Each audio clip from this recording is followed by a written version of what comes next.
I love when I get comments that are like, how did a house get this messy? Have you guys just been sitting around doing nothing all day? Yes, Susan, get your head out of your ass. We were 100% being lazy. It's Sunday. It's a day of rest. My husband took the kids until about 9:30 this morning, and then I woke up, and then he had to go and work. So I was in charge of taking care of the kids. And by that, I meant I sat on the couch and we watched shows together, and it was freaking awesome. But at this point, it was around 4 o'clock, and I was like, maybe I should acknowledge the house around me. Maybe I should acknowledge the mess in the kitchen. So look at me. I got up and I did the damn thing. So I mean, welcome to my new series called Doing the Damn Freaking Minimum, so that I feel like I did at least something during my day. This also was yesterday's mess. I just didn't feel like doing closing shift last night, and every once in a while I feel like that's totally okay. Sometimes it feels like closing shift is literally the bare minimum, and then other days it feels like closing shift is like the biggest freaking battle we can face. And last night was just one of those nights, not because I was exhausted or I had a hard day necessarily, but because I stayed up until 11 p.m. watching Temptation Island, which is the stupidest freaking show, and I loved every second of it. Also, I know you're probably rolling your eyes like, what, you stayed up until 11 p.m? Yes. My normal every single day bedtime is like 9:30. Like, I literally cannot hang. If I have an opportunity to be laying in my bed, I 9 times out of 10 will take that opportunity. And when I did that in college, maybe it was depression, but now it's just called kids. And like, I know I waited until 4 p.m, but like, I'm pretty impressed with everything I was able to get done. Like, I know for some of you this really is the bare minimum, but I feel like I freaking crushed it. And if you watched this all the way through and saw me crush it, then leave me a little orange heart.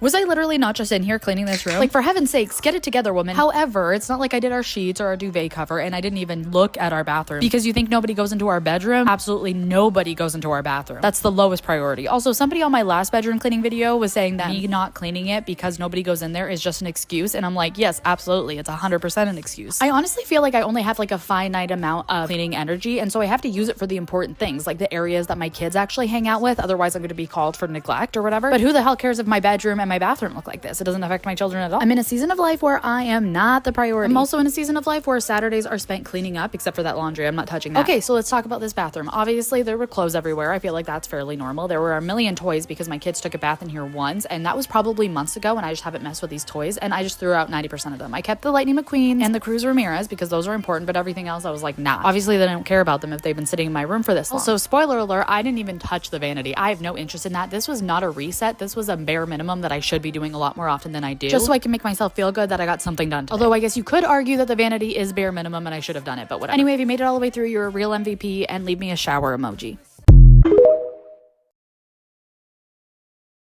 Are you guys ready to see my doom closet? Yup, there she is. Now hear me out, hear me out. I don't know how this closet got so bad, but it is everything that would fit in a garage, and I don't own a garage. So I think that's why it gets so bad in there. I remember when I was first looking at houses back in 2019, my mom told me that I'm gonna want a garage, and here I am regretting not listening to her yet again. I don't think I've touched this thing in at least a year, and for me, I honestly just wanted to know what was in there. They say it always gets worse before it gets better, but man, is it so overwhelming. And I'm queen of task paralysis, so I took a while just staring at everything to be like, where do I even start? I had a bag for garbage and a bag for donations, and then everything else went back in the closet. There was also just so many screws and bolts and tools that I didn't know if I needed to keep or not, so if I didn't recognize it, straight in the trash it went. The end, it might not look as satisfying as I want it to be, but the goals were achieved, and that's what matters. Now I know everything I have and where it is, and it's so much more satisfying to me, but I'm not even gonna lie, so many spaces in my house look like this, especially in my son's closet. So we're definitely gonna have to work on that next. Stay tuned. Let's get to it. Hair is up. You know what that means? I mean business.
fruit washed with vinegar and baking soda. Don't be nasty.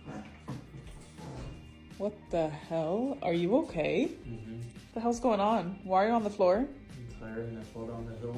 You fell down the hill? Yeah, look.